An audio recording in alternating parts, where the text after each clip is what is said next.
Tanjung Benoa Turtle Island, also known as Deluang Sari, in Bali, Indonesia. It is an interactive ecotourism spot.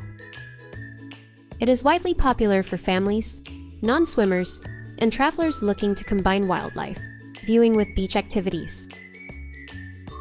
The journey to the island is a major part of the experience. You depart from the water sports zone along Jalan Pratama in Tanjung Benoa. A motorized glass-bottom boat takes you on a 15-minute ride across the calm, shallow bay.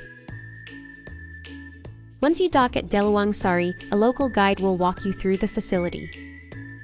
You will see dedicated areas for protected sea turtle eggs, incubators, shallow touch tanks for tiny hatchlings,